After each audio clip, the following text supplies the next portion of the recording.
Yan, good morning mga idol at mga kababayan. Ang pagbati at pag-ibig ng kapayapaan ng Diyos ay sumaating kalagitnaan sa araw nito.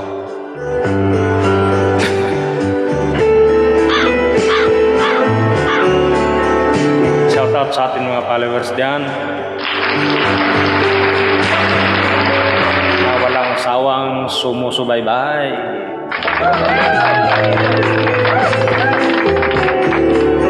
Pangiti ka ng background ni Mauro, parang ano eh, pakaluma.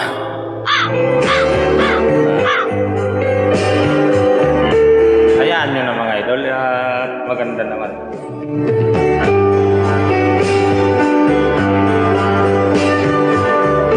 Ikaw lang ka nagagandahan eh. Ngayon mga idol, matunghayan natin sa Facebook, sa TV, o kaya sa YouTube, merong mga kaganapan na halimbawa yung mga impeachment, yung Senate hearing. Akala mo talaga yung mga nag-perform doon, talagang napakalilinis ah.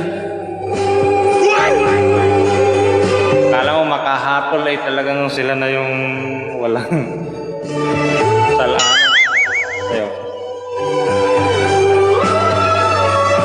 May nais lang akong basahin dito mga idol. Atin-atin lang naman ito. Dito sa Juan 3 hanggang 7, 9 hanggang 11. At pagpasensahan mo na medyo mahaba. At dinala sa kanya ng mga eskriba at ng mga parisiyo ang isang babaeng nahuli sa pangangalon niya. At nang mailagay siya sa gitna, ay sinabi nila sa kanya, "Guro, nahuli ang babaeng ito sa kasalukuyan ng pangangalon niya."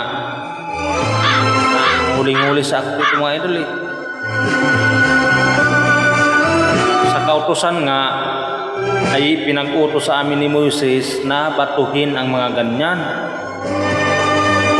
Ano nga ang iyong sabi tungkol sa kanya? At ito'y kanilang sinabi na siya'y sinusubok upang sa kanya'y may maisumbong sila. Bukan lang pala. Tatapat yumuko si Jesus at sumulat ng kanyang daliri sa lupa. Datapwat nang sila'y nangagpatuloy ng pagtatanong sa kanya, ay umunat siya at sa kanila'y sinabi, "Ang walang kasalanan sa inyo ay siyang unang bumato sa kanya." At sila, nang ito'y kanilang marinig, ay nagsialis na isa-isa na nagpasimula sa katanda-tandaan hanggang sa kahuli-hulihan, at iniwang mag-isa si Jesus at ang babae sa kinaroroonan nito sa gitna. At umunat si Jesus at sa kanya'y sinabi, "Babae, saan sila nangaroroon? Wala bagang taong humatol sa iyo?" At sinabi niya, "Wala sino man, Panginoon." At sinabi ni Jesus, "Ako man ay hindi rin hahatol sa iyo. Umayo ka na niyong lakad. Mula ngayon, huwag ka nang magkasala." Yan, mga kapatid. Kaya, kahit ang Panginoong Hesus, hindi rin siya humatol doon sa babae na nahuli. Kasalukuyan ng pangalan niya. Ibig sabihin, nahuli na ito sa akto. Ito naman dito sa atin, hindi pa nga napatunayan.